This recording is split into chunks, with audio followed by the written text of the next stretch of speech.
Well, some masculinist men like my input when they're talking about masculinity. But yet, when I talk on a feminist post about femininity, men think I'm an idiot.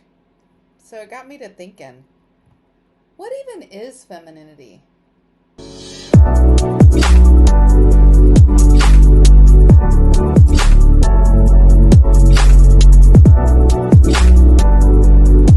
lot of advice out there for men. How to be a man, what is masculinity, what does it mean to be masculine? I mean, there's podcasters, men giving advice, how there's women telling men how to be. We all know about the Cheesecake Factory. Hopefully, this ages well. But there's not much about femininity. In fact, we have all seen videos about asking, what is a woman? You provide a definition for the word woman. Can I provide a definition? No, Yeah. I can't. Now, I'm not a huge fan of either side of the political debate, but I was really rooting for a good, comprehensive answer. So I went on social media, I asked people, what is femininity? And I got similar answers. They're vague and talk a lot about the exceptions. And what I was really looking for was in that bell curve of people who identify as feminine, what does it mean? So I decided I'm going to figure out a definition. I'm going to figure out how do we define this word. So the best way for me to figure something out is to do the research, to look at several different domains and try to figure out what it means. All throughout history, there have been many different body types, body styles that have been seen as very womanly, very feminine, even some being more healthy or more wealthy. But it changes. Even in our modern times, models on the runway are very tall and very thin, but also you have women out getting Brazilian butt lifts. So it's hard to say. Science tells us it's actually something else. It's something called a waist to hip ratio. So for men, there's not as much of a curve from the waist to the hip. For women, there's more of a curve from the waist to the hip. And so that may mean why different body types are seen as attractive in different ways. It's because it all rests in that curve of the hip. I think we all know that looking like a woman or having a great waist to hip ratio doesn't necessarily make you feminine. So let's call out the elephant in the room. So we all know the trope that women are more emotional. It is a trope, but why? People say men are logical, women are emotional, but what does that even mean? We know men are emotional. Watch them when their favorite sports team is losing. This trope comes from societal indoctrination. Science shows most people are closer to center between analytical and emotional. Men tend to be slightly more analytical in tool use and survival, and women tend to have slightly higher emotional intelligence in regard to emotional identification. See how I said slightly twice and how it was for specific things? Now, does having better emotional identification make you seem more emotional? Probably. I mean, let's talk about why women are indoctrinated or taught this emotional identification. Well, we're taught to be caretakers, and some of that may be innate, but we're taught to be caretakers, and we're taught to be nurturers and givers. And so we're taught how to watch people, how to figure out the subtle nuances of how they're feeling, what their needs may be, what they want, especially for children. So women learn how to find those subtle cues, how to identify different emotions, and then how to label them. And so then as they grow, they have the ability and the acceptance to portray the entire vast array of human emotion that is available to them. I'm not saying that men aren't emotional or that they're not emotionally intelligent. What I'm saying is that society allows women and teaches women this wide emotional expression and labels, and what they tell men is you're allowed two emotions, which is okay or angry. Okay, we've come this far, but you and I both know that having a good waist to hip ratio and being emotional is not what makes you feminine. So we got to keep going. So let's talk modern religion. So just think about the worldwide most popular religions, and femininity has some pretty strict guidelines using words like demure, pure, obedient, modest, chaste, submissive. Many of these words come from patriarchal religions, which means they're led by men. And in this situation, men have a lot to gain from their women being modest, chaste, obedient, submissive. But this creates women being not only secondary to her husband, but her body becomes the value in which she holds any power. See, a lot of these words have to do with her body, and we can see why this becomes a problem. Women could and do utilize their bodies for sway over men at times, and they aren't really acculturated to strengthen other facets of their personhood. See, it still happens that when older age hits or bodies change from childbirth or weight gain or hormonal change, women often feel that they lose their inherent value. So, does having a valuable body make her feminine? Okay, we know that can't just be it. So, let's go deeper, more primal. We know that we're primates and we're mammals. So, how does that connect? So, being mammals, being primates, it means that the females produce a live birth to a small, weak human that is solely reliant on other people for safety and sustenance. Babies, especially in the beginning, are reliant on the mother. After birth, women also get a dose of hormones to ensure that she bonds with the baby and becomes protective of it. However, as neural pathways grow, babies require input from other humans and bond to parents and caretakers of any gender. So, as primates, we have to consider, are we more like chimpanzees or bonobos? We share 98.7% of our genetics with chimps. That's important. So, for chimp females, mothers raise their young for an extended time. For about 5 years, that baby does not leave her sight. She bathes them, grooms them, they sleep together at night, and they maintain a relationship for life when it's mother and son. When she's fertile, she mates with multiple males as the males mate with multiple females. Most females leave shortly before puberty to avoid incest, since there's lots of mates. She finds a community to join. She'll come into the group, make friends, and start attempts at gaining attention from the males. But here's something they don't teach in school.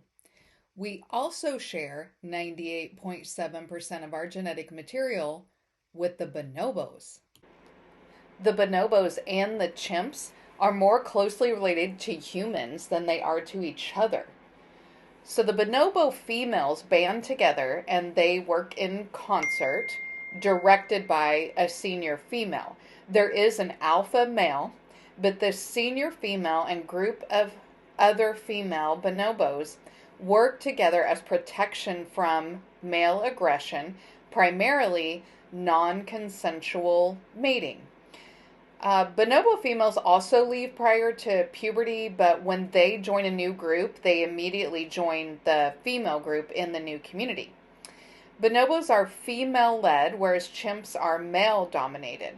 The females have strong bonds, The interesting thing about bonobos is that they use sex instead of violence as a solution to any problem and as a means of celebration. Sexual activity is hetero and homo among the bonobo. In this hypersexuality, they're like humans in that they tongue kiss, practice oral sex, have intercourse face to face, and they make sex toys. The bonobos are far, far less violent than chimpanzees. The females are able and allowed to choose their mating partners, and while infanticide is high among chimps, it is non existent with the bonobos. The theory is that ready resources allowed for female kinships to evolve.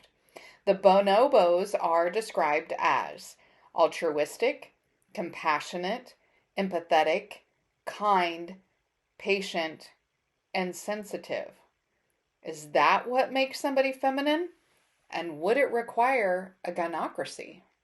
Okay, let's make this a little more evolved. How about we talk psychology from a psychological perspective? Well, a great place to start is with Carl Jung. See, his theory of a universal unconscious that we all share. This is sort of like innate knowledge that gives us the baseline for knowing what things are. He called those things, the baseline knowledge, he called them archetypes. And he had several archetypes for women. So let's just go through a few of them and talk about some characteristics of each one. The first one is the beloved. She is creative, fun, self-assured, inspiring.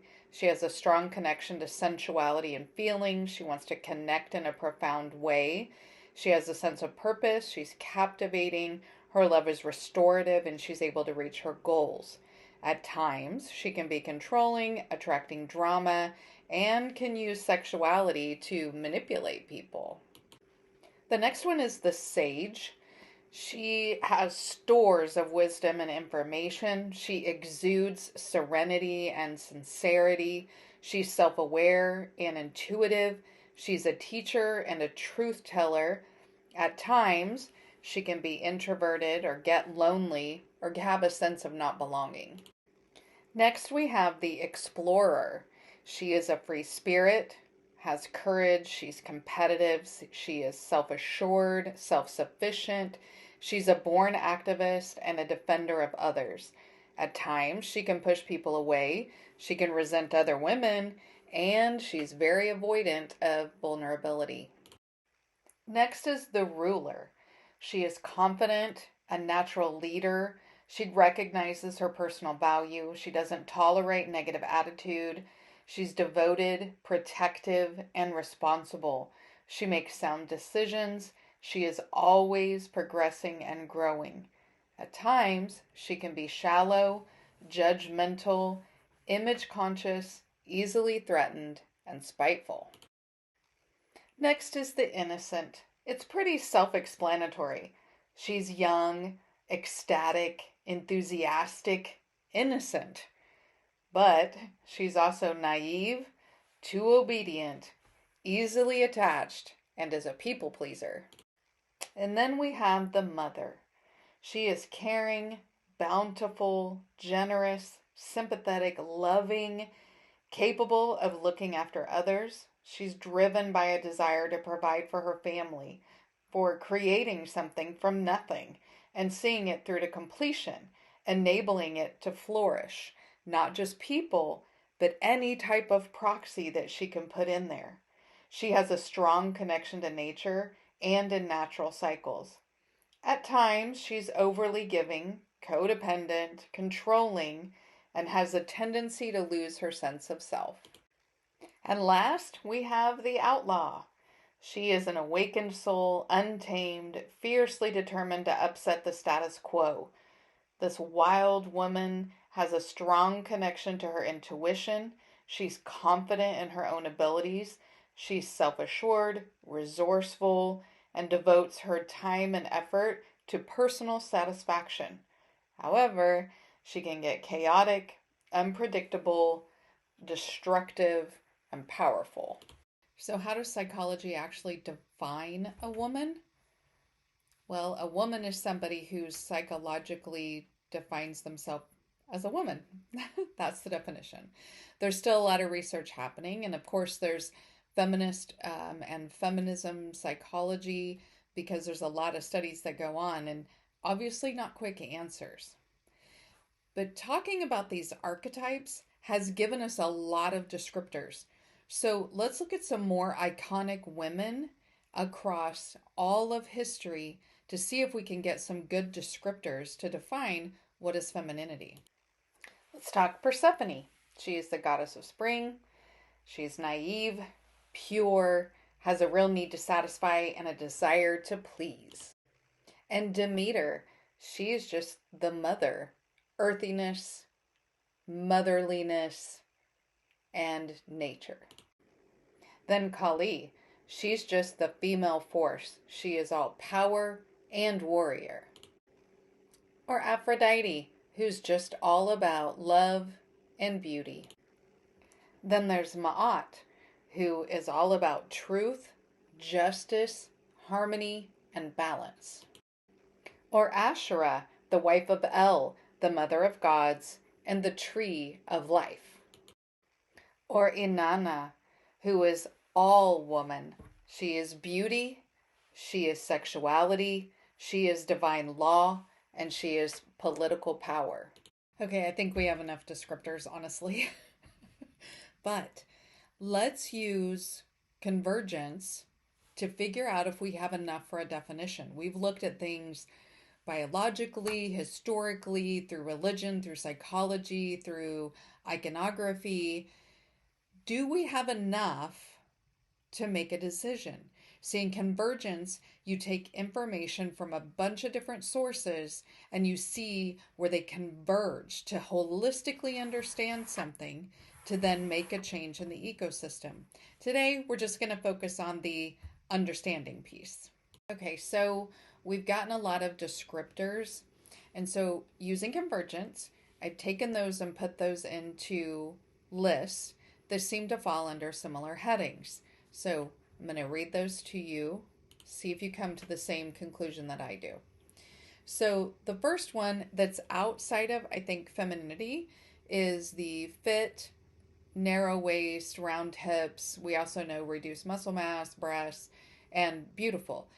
I think that's more female appearing and isn't necessarily the character of femininity. So there's 4 headings that everything else seems to fit into. So the first one is friendly, demure, obedient, compassionate, kind, people-pleasing, generous, emotionally intelligent, empathetic, compassionate, patient, and intuitive. And that seems to fall under the category amiable.